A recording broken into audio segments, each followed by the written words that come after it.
Hi, very glad to see you on the channel. Before you start listening to the story, write in the comments whether you like the voice on the video.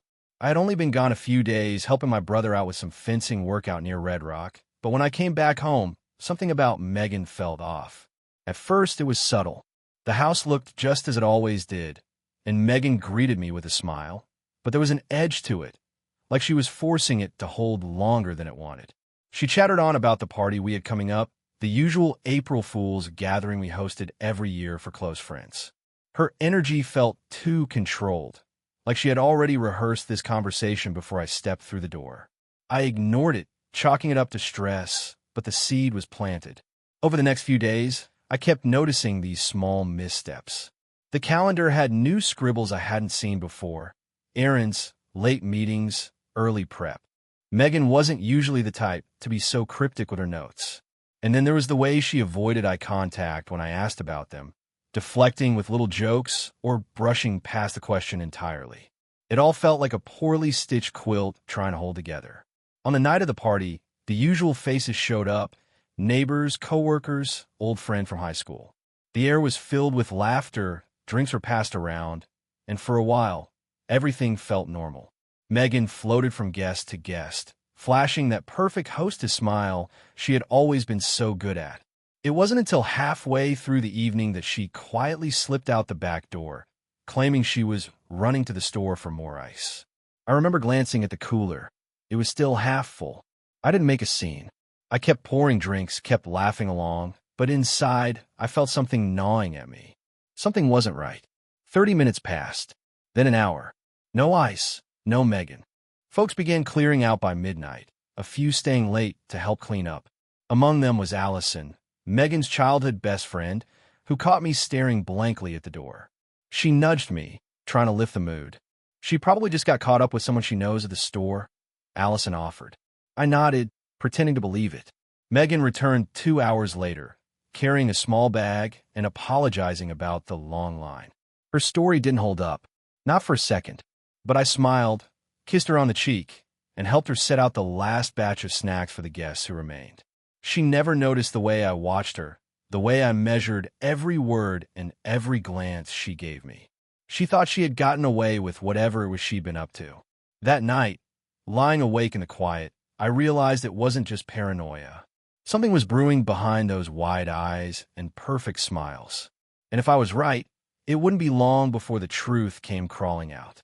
I had only been gone a few days, helping my brother out with some fencing workout near Red Rock, but when I came back home, something about Megan fell off. At first, it was subtle. The house looked just as it always did, and Megan greeted me with a smile, but there was an edge to it, like she was forcing it to hold longer than it wanted. She chattered on about the party we had coming up, the usual April Fool's gathering we hosted every year for close friends. Her energy felt too controlled, like she had already rehearsed this conversation before I stepped through the door. I ignored it, chalking it up to stress, but the seed was planted. Over the next few days, I kept noticing these small missteps. The calendar had new scribbles I hadn't seen before: errands, late meetings, early prep. Megan wasn't usually the type to be so cryptic with her notes. And then there was the way she avoided eye contact when I asked about them, deflecting with little jokes or brushing past the question entirely. It all felt like a poorly stitched quilt trying to hold together. On the night of the party, the usual faces showed up: neighbors, coworkers, old friend from high school. The air was filled with laughter, drinks were passed around, and for a while, everything felt normal. Megan floated from guest to guest, flashing that perfect hostess smile she had always been so good at. It wasn't until halfway through the evening that she quietly slipped out the back door, claiming she was running to the store for more ice. I remember glancing at the cooler. It was still half full. I didn't make a scene. I kept pouring drinks, kept laughing along, but inside I felt something gnawing at me. Something wasn't right. 30 minutes passed, then an hour. No ice, no Megan. Folks began clearing out by midnight, a few staying late to help clean up. Among them was Allison, Megan's childhood best friend, who caught me staring blankly at the door. She nudged me, trying to lift the mood. She probably just got caught up with someone she knows at the store, Allison offered. I nodded, pretending to believe it. Megan returned 2 hours later, carrying a small bag and apologizing about the long line. Her story didn't hold up. Not for a second. But I smiled, kissed her on the cheek, and helped her set out the last batch of snacks for the guests who remained. She never noticed the way I watched her, the way I measured every word and every glance she gave me. She thought she had gotten away with whatever it was she'd been up to. That night, lying awake in the quiet, I realized it wasn't just paranoia. Something was brewing behind those wide eyes and perfect smiles. And if I was right, it wouldn't be long before the truth came crawling out. For the next few days, I convinced myself that Derek was the one, that all the pieces pointed right at him. Megan's late-night errands, the initials on the tie clip, the way Derek had always lingered a little too long in conversations at work about Megan, even back when things seemed fine. It all fit, too neatly perhaps, but I was set on finding proof. I kept a close watch, noting every interaction. Megan would leave under the guise of meetings, always perfectly timed around when Derek wasn't scheduled at the plant, which only fed the suspicion. I even checked Derek's social media, which was about as plain as a brick wall, but there were old photos, ones that I hadn't noticed before, of company barbecues and casual workdays where Megan and Derek stood just a little too close for comfort. I told myself I had enough. I was ready to confront her, maybe even him. But as I sat stewing on it, something didn't sit right. It felt too obvious, like someone had painted me a map with bold arrows. I couldn't shake the feeling, so I decided to keep digging. The next evening, Megan claimed she had to meet a client late, which was nothing new lately. I followed at a careful distance, staying far enough back not to raise suspicion. She drove past the downtown strip and headed out to the old Mill Creek trails. Odd spot for a business meeting. I parked off the main road and hiked through the woods, careful to keep quiet. I spotted her near one of the trail entrances, pacing nervously, checking her phone. My heart raced when Derek's truck pulled up. I crouched behind the trees, watching, ready to catch them red-handed. Derek got out, carrying a folder, and they spoke quietly.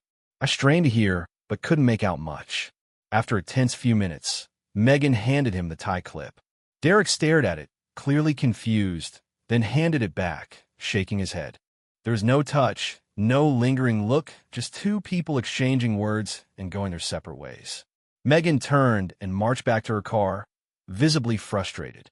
Derek stood there for a moment, scratched his head, then got back in his truck and drove off in the opposite direction. I stayed frozen. That wasn't the meeting of two lovers. That was a dead-end negotiation, awkward and cold. I suddenly realized Derek wasn't the man. Megan might have given him the tie clip, but it didn't belong to him. The initials, the meetings, the strange tension, it wasn't him. I had been wrong. When Megan got home later that night, she carried herself differently. Annoyed, distant. I expected guilt or maybe relief, but she just seemed irritated, like something hadn't gone the way she'd planned. I casually mentioned Derek, throwing out a joke about him being a terrible poker player at the last work party. She didn't flinch, didn't even react. "Oh, Derek?" she said, shrugging. "Yeah, I saw him earlier about some stuff at the fair next month." She changed the subject immediately, spinning some story about needing help with the seating arrangements for the fundraiser. I sat there at the table, letting her ramble on, realizing I'd jumped too soon. I let my own assumptions get the better of me, and now I was no closer to knowing who the real man was. The only thing I knew for certain was that Megan had someone, and whoever he wasn't clumsy enough to show himself like Derek had. But now I wasn't going to rush. I let her keep lying, keep digging. The real story was still hidden, and this time I wasn't going to be distracted. The following week slipped by with Megan acting as if nothing had happened, as if the tension simmering beneath the surface wasn't slowly pulling us apart. But I noticed things no one else would. The small changes. She'd started wearing perfume again, the same brand she used back when we were first dating, but had abandoned years ago. Her phone, once left carelessly on countertops or nightstands, never left her side. Even at home, she kept it face down, screen black, like it might betray her if it lit up at the wrong moment. I played the part of the unsuspecting husband, nodding along to her talk of busy schedules and late-night meetings, but inside I knew I was circling closer to the truth. It wasn't Derek, but it was someone closer than I wanted to admit. One afternoon, while Megan was still at work, I decided to do what I hadn't done yet. I checked the guest bedroom. It had become the one place she consistently kept locked when I wasn't home, claiming it was just a mess of boxes and she didn't want me tripping over anything. I had no reason to question it before. Today I did. I used the old spare key I'd hidden years ago behind the baseboard heater. The room was as tidy as ever. The bed made. No sign of clutter. But what caught my attention was the small desk pushed against the window. On it sat a closed leather-bound planner, one Megan hadn't used since college. The kind she swore was too old-fashioned for her now. I flipped it open. Inside were notes, scribbled plans about the upcoming fair, to-do lists, errands. But then, tucked halfway through, I found a folded-up event ticket. Not for the fair. Not for any town event I'd heard of. It was for a concert 3 towns over, a date circled in red, and beside it, scribbled faintly, was the initial A. Not D like Derek. I sat down on the edge of the bed, staring at that ticket like it was some kind of riddle. All this time, I had been so sure it was Derek. But now, another player had entered the game, and I hadn't seen it coming. Later that evening, Megan casually mentioned that she might need to head out of town for a quick meeting later in the month. Something about coordinating fair vendors. She delivered it so smoothly, I might have believed her if I hadn't been holding that ticket in my hand earlier. I smiled and nodded, pretending to be none the wiser, watching how she shifted uncomfortably under my gaze. "Sure, sounds like a good idea," I said. "Need me to drive you?" She waved me off quickly, stumbling over her words. No, it's all set. I'll be back the same night." The lie was obvious. She knew it. I knew it. But we both played the game. The next few days, I kept watching. Megan grew more distracted, constantly texting, stepping outside when she thought I wasn't paying attention, making vague plans that never quite lined up when I asked about them later.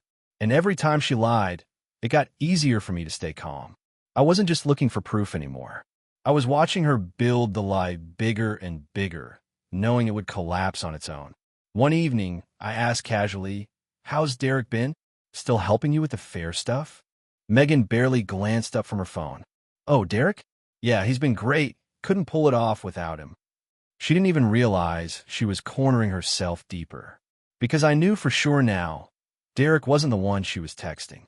He wasn't the one she was sneaking off to see. Whoever it was, he was hiding somewhere deeper in her web, and I was ready to find him. I wasn't angry anymore. I wasn't even hurt. I was patient, watching, waiting. Megan could keep playing this game for as long as she wanted. I'd be there when the mask finally slipped. The following Saturday, the pieces started to fall into place faster than I could have expected. Megan woke up early, chirping about needing to handle some fair prep downtown. I pretended to be half asleep, murmuring something about bringing back donuts, and she left without pressing me. The second her car disappeared down the road, I grabbed my coat and followed from a safe distance. She didn't go downtown. She didn't even glance at the fairgrounds.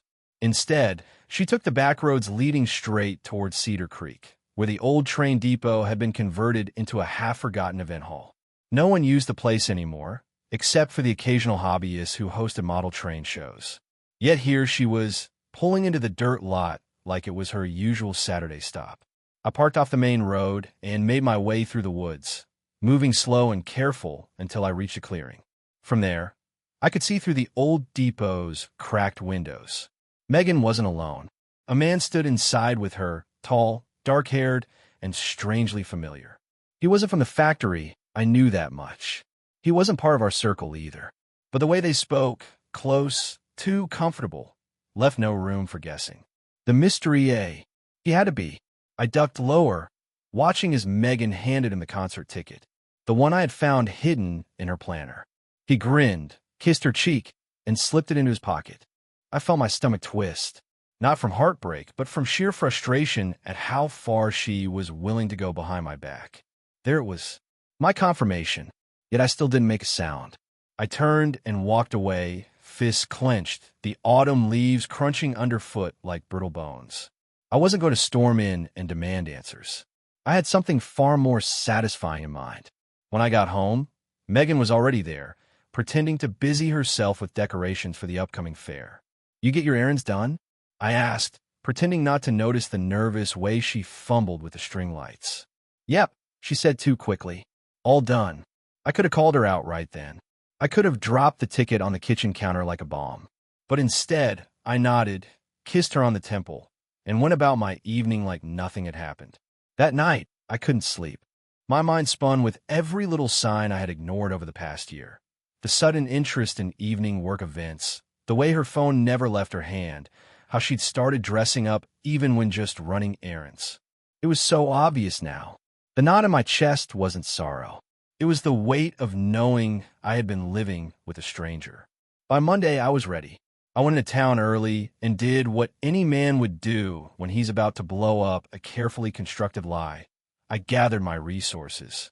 I reached out to Allison, Megan's oldest friend, the same woman who had been at my side through every awkward small-town dinner, every late-night bonfire, every lazy Sunday afternoon. Allison wasn't blind. I knew she'd noticed Megan's odd behavior too. We met at the diner over weak coffee and greasy eggs, where I laid out everything I had learned. To my surprise, Allison didn't look shocked. She looked angry. Not at me, but at Megan. I knew she was up to something, Allison said through clenched teeth. But I never thought she'd be this reckless. She leaned back in her chair, arms crossed, watching me with that same intensity I'd seen years ago when she'd first confessed she had a thing for me, but respected the marriage too much to act on it. Now, there was no need for respect. Not after what Megan had done. It was there over that diner booth that the plan formed, not out of spite, but out of sheer principle. Megan thought she was clever, that her little secret would stay tucked away until after the fair. But she didn't know that I had no intention of playing the fool anymore. The next few days were just the calm before the storm. I watched as she went about her business, acting like the perfect wife, never realizing that I had already set the trap. It was Friday evening when everything finally snapped into focus. The fair was only a week away, but Megan's mind was clearly elsewhere. She moved like someone floating through a fog, distracted, hurried, always checking the clock. I played the role of the clueless husband perfectly, pretending to care about which banners we should hang at the entrance or whether the pie contest table needed repainting. But inside, I was counting down. She mentioned another late-night vendor meeting out by the depot and kissed me goodbye like she hadn't just spent the past few weeks building a perfect little web of lies. I smiled, kissed her back, and let her walk straight into the trap. I gave her an hour, just enough time to get comfortable. Then I followed. The woods were colder this time, the wind biting as I navigated the familiar trail I'd used days earlier. I crept around the side of the depot and found my vantage point, crouched low behind the old generator shed, heart pounding not from nerves but from controlled anger. Through the cracked glass window, I saw them, Megan and the mystery man. He wasn't Derek, no. It was Aaron Barnes, a name I hadn't thought about since high school. The guy who used to bag groceries part-time and spent years drifting between construction jobs. I couldn't believe it. Of all people, Aaron stood close to her, leaning against the rotting beams like he owned the place, his arm lazily draped around Megan's waist while she giggled and swatted him playfully. The same gestures she used to reserve for me. I watched every second. I memorized every stolen glance, every soft laugh, every whispered secret between them. Megan's eyes didn't carry the guilt of someone who'd made a mistake. They sparkled like someone who was enjoying every second. It wasn't an accident. It wasn't something she got swept up in. It was deliberate. And right there, as the wind howled against the depot's broken siding, I made my decision. I wasn't going to confront her here. I wasn't going to burst in like some jilted fool and give them the satisfaction of seeing me break. No, I had something far better planned. I slipped away unnoticed, the cold biting deeper as I made my way back to the truck. Every step away from that place, I felt lighter, not because it hurt less, but because I knew exactly how I was going to end it. I wasn't going to give Megan a scene. I was going to give her a show. That night, Megan came home late, humming to herself, dropping her keys on the counter like it was just another Friday. I greeted her as usual, calm, collected, asking about her vendor meeting like I hadn't seen her wrapped around errand hours earlier. She wove her lie without hesitation, not a hint of doubt in her voice. Just going over some last-minute details, she said, pouring herself a glass of wine, oblivious. I nodded, told her I was proud of how much work she was putting in, and kissed her goodnight. But as I lay there in the dark, staring at the ceiling, I wasn't thinking about Megan's betrayal anymore. I was thinking about Allison, about the conversation we had at the diner, about the spark in her eyes when she realized she wasn't the only one Megan had pushed too far, and most importantly, about how willing she had been when I hinted at my plan. I knew what I had to do, and it wasn't going to be subtle. Megan thought she had fooled me. She thought she was still in control, but soon she would see just how badly she'd underestimated me. The morning of the fair arrived like a calm before the storm. Megan was already buzzing with excitement, running around the kitchen preparing baked goods, talking about schedules, judges, and who was bringing what. I played along, sipping my coffee, nodding at the right moments, watching her like a hunter watches its prey just before the trap snaps shut. She had no idea that this wasn't going to be just another small-town event. This was going to be the end of her act. I had spent the past 2 days setting everything up with Allison. She hadn't hesitated when I laid out the plan.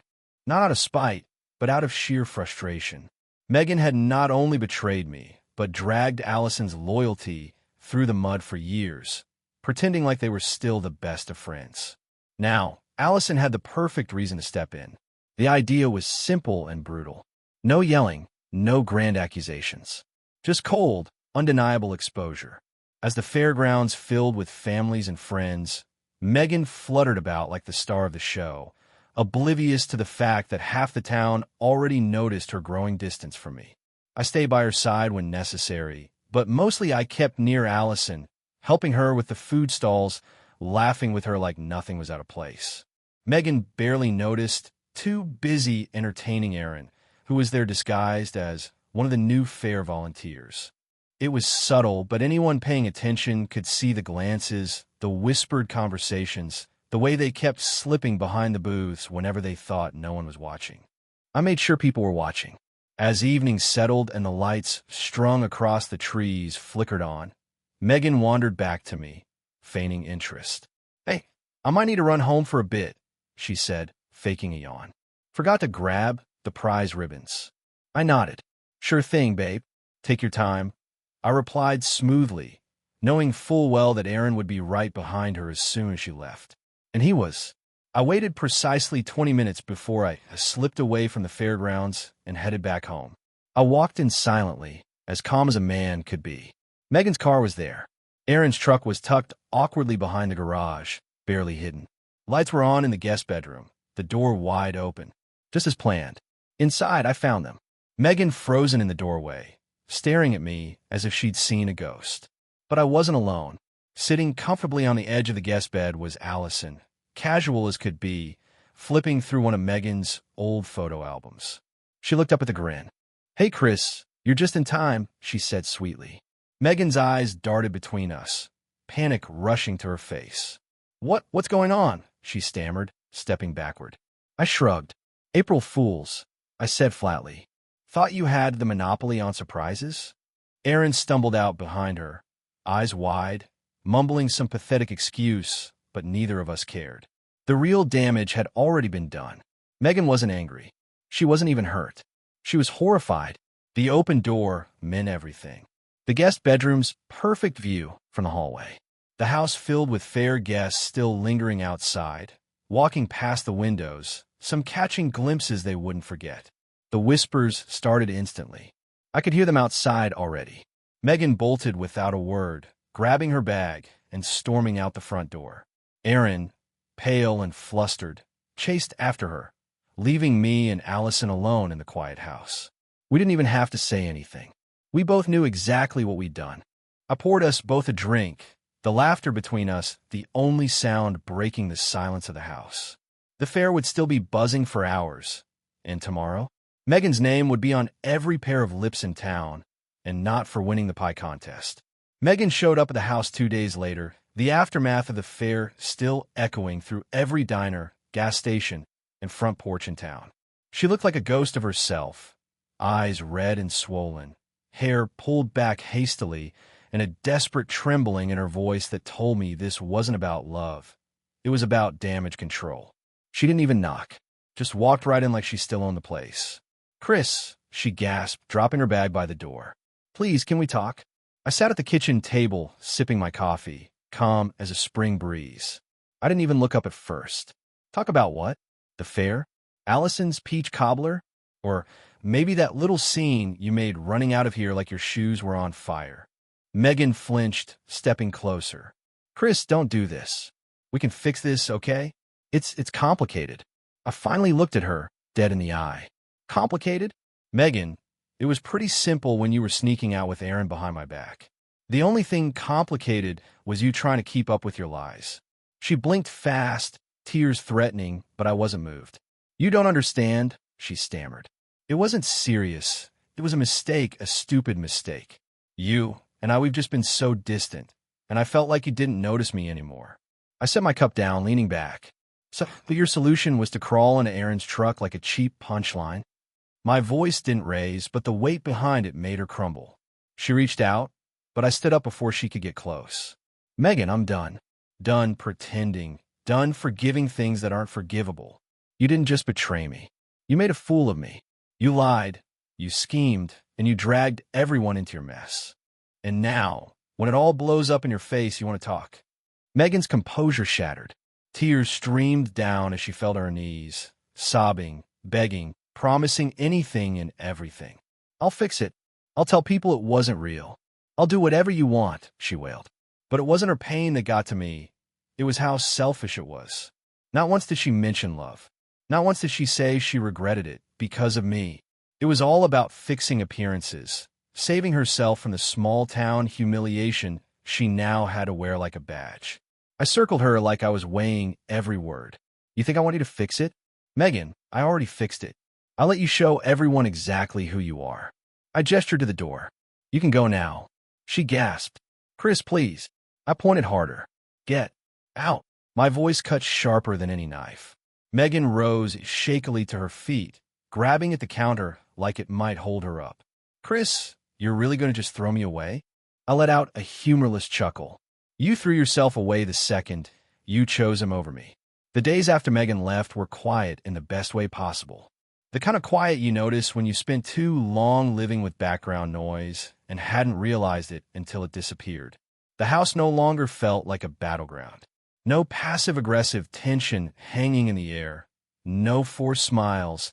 No excuses echoing off the walls. Just silence. Just peace. I took my time adjusting to it. For the first few days, I spent mornings on the porch with nothing but coffee and the sound of birds for company.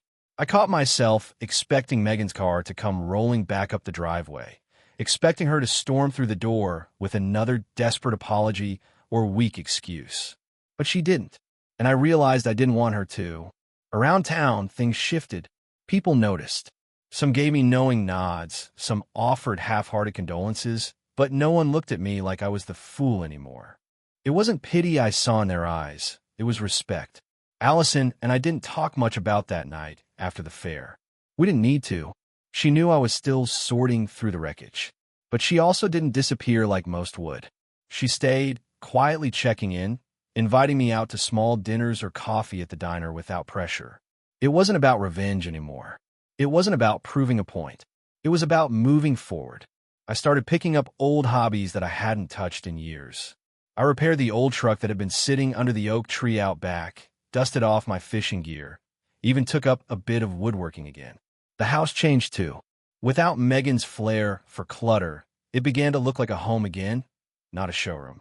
I repainted the guest room, moved furniture around, made it mine. I wasn't trying to erase her. I was reclaiming it. A few weeks later, I ran into Aaron at the gas station. He didn't say a word, didn't even meet my eyes, just kept his head down, pumping gas like he was praying I wouldn't notice him. I didn't give him the satisfaction of a confrontation. He wasn't worth it. He had already lost more than he realized. As the weeks turned into months, the weight lifted more and more. I found myself smiling again, genuinely, without forcing it. I'd catch Allison laughing at some ridiculous story I told and realize that I wasn't just surviving, I was living again. People still whispered about Megan, but less and less as time passed. Eventually, Her name became just another part of small-town gossip, a story people would only bring up when there wasn't much else to talk about. And me? I wasn't bitter. I wasn't stuck in the past. I had walked through the fire and came out cleaner than I ever thought I'd be. One cool spring evening, sitting by the lake with Allison and watching the sun dip behind the hills, she asked, "Do you regret any of it?" I thought for a moment, staring at the calm water. No, I answered honestly. If none of it happened, I might have never realized how much of myself I gave up trying to keep something broken. She nodded, understanding without needing me to say more. I wasn't who I was before. I was better, stronger, and most importantly, free. Thank you for listening to the end. I hope you enjoyed it very much. Don't forget to give a like and tell us in the comments what you would do in such a situation.